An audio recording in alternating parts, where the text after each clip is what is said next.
All right, let's turn our attention now to Europe. Europe's troubles again dominating the economic mood and markets in the United States. European finance ministers continuing to meet to try to find out ways to deal with the debt crisis in the region. But they balked at advice from U.S. Treasury Secretary Timothy Geithner, basically telling him and the United States to butt out of their business. We're going to ask my next guest how the European crisis can be solved and how the effects of the U.S. economy can be minimized. We have Daron Acemoglu. He is a professor of economics at MIT, where he's been teaching since 1993. He is also the recipient of the 2005 John Bates Clark Medal. And we also have with us Bloomberg Businessweek's economics editor, Peter Coy. Gentlemen, good to have you with us. Daron, I want to just begin by putting it to you. In the current circumstance in Europe, whether they solve the immediate debt crisis for Greece or not, what's the economic outlook for the European continent? Slow growth or a recession? Well, certainly slow growth. I think the situation is problematic for the reasons that everybody is now aware of. And I think the solutions that are being proposed right now don't really solve the underlying problem. And Greek situation, I think, requires a more radical solution. And right now, all of the plans are trying to keep the status quo as it is, whereas I think going down the line, sort of a bigger restructuring, or if you want to call it default, is really inevitable. Peter Coy, today we had Jean-Claude Juncker. He is the Prime Minister of Luxembourg, coming out and basically telling Timothy Geithner, we are not going to extend any stimulus. We are not interested in doing anything in order to push growth in Europe. Is this the right path for progress? You know, I was really surprised that the markets responded fairly well today, because to me, this was pretty bad news. I took it as a big negative that here was a chance. Here, they invited him, right? It's a good sign when they would invite Tim Geithner over, and he had a clear plan. Especially when all these central banks just opened up all their swap lines all this week in order to loan dollars to European banks. Now, that was a clearly good thing. But that was on the monetary side. So then you need to see something from the fiscal authorities. And that's what we did not get. And this disappointed Trichet, among others, who says, guys, I can't do this all by myself. And the thing was, Geithner had a very specific idea. He said, take this facility that you're already, working on, 440 billion euros, and amplify it with leverage by being able to borrow from the ECB, so there'd be more money available to bail out countries. Daron Acemoglu, would that make sense, Timothy Geithner's proposal to help spur growth in Europe? I mean, yes, it's at some level, absolutely, that Europe needs a bigger fund to be able to defend Greece, Portugal, and if it comes to it, Spain and Italy, and as fiscal stimulus would also help. But I think the fundamental problem is that all of these plans are trying to keep the situation as it is. And I think that's not a sustainable situation. At the end, you have to recognize that Greece is not going to be able to pay its debts in the current trajectory. So a more radical solution is necessary so that Europe can be kept together and the European growth prospects start improving, at least starting from 2012. I think right now what the European policymakers are doing, and I think the Timothy Geithner plan is not any different, is kicking the can down the road. Daron, do the Germans and the French have enough money in order to solve this problem? Is it a financial issue, or is it a question of political will? Well, of course, it's a question of political will.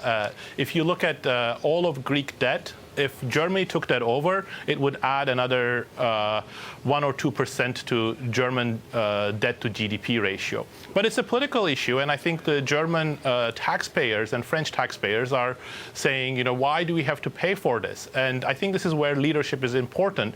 It has to be articulated that it is actually in Europe's and the world's economy's best interest to have a more radical solution. And also it has to be a plan that doesn't just put all of the burden on German and French taxpayers, but also keeps the debt holders, the Greek debt holders, also part of the solution, that they also have to bear some of the burden for the investments that they have made that haven't actually turned out to be so good at the end. Peter, we were just talking a moment ago with Daron about growth in Europe and the various non-plans that exist to jumpstart the various economies in Europe. In this week's edition of Bloomberg Businessweek, the title of which America Isn't Working, you've written a story having to do with Karl Marx, and some people suggesting that the work of Karl Marx, the economist, he talked about capitalism as being inherently unstable.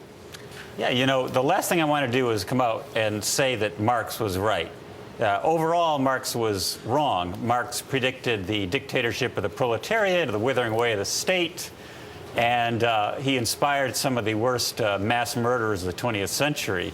So, with that said, boy, that's a caveat if ever I heard one. So tell me about the unstable nature of capitalism and the growth of technology and how those two connect. So he was coming after Adam Smith, who described the wonders of the free market, the invisible hand.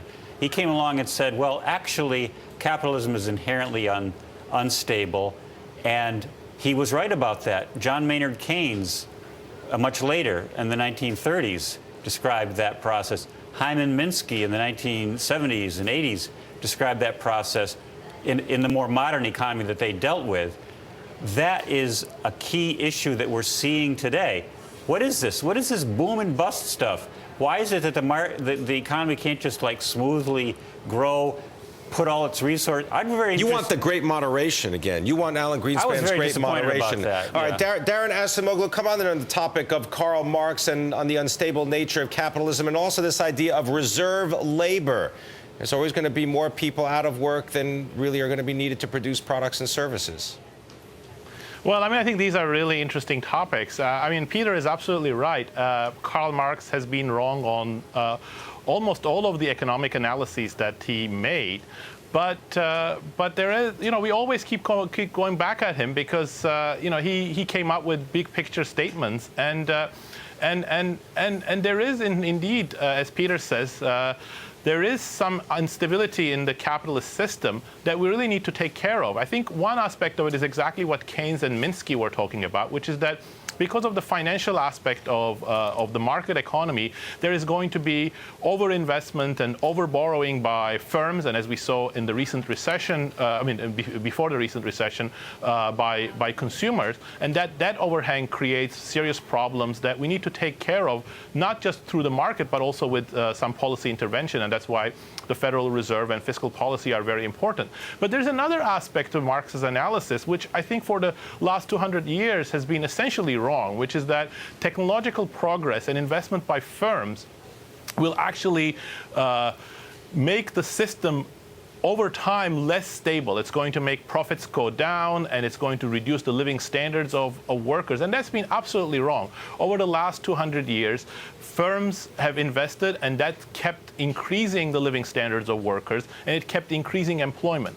But over the last 20 years, this has taken a somewhat more protracted form because a lot of the new technologies that have really revolutionized the way that we do business are also replacing workers, replacing a lot of tasks that workers used to perform before, because you can now have computer-assisted machines, numerically controlled machines, robots, and computers do a lot of the jobs that workers used to do before. This doesn't mean that the market economy will cease to create jobs, but it is harder for workers to see that they're really directly benefiting from technology. And sometimes it takes a long time because, as during the last 3 years, you can have a period where firms can say, okay, there is a lot of uncertainty right now, so let us not hire workers and let's try to expand output by increasing capacity utilization or, you know, continuing with the offshoring or other processes that are essentially replacing machines or foreign workers for American workers. This is not something that I think is going to continue in the next 20 years. The American economy is going to return to creating a lot of jobs, but right now we're in the one period in which, you know, Marx's predictions have most resonance at some level. Well, let me just jump in with a question. You talk about creating jobs, but the other thing besides creating jobs is creating jobs that pay well. And we saw the median full-time worker in the U.S. male his pay actually falling in real terms since 1973, I believe. That's a shocking statistic that just came out from the Census Bureau. Is that going to continue, or is that? Yeah, I think you put your finger on the most important problem. I mean, U.S. economy has been creating jobs over the last 25 years, but most of those jobs have not been the sort of jobs that Americans are used to. We are used to jobs in GM or Ford or Chrysler, where middle-aged men can take and look after their families. We've got to leave it there. I want to thank you very much, Daron Acemoglu, Peter Coy.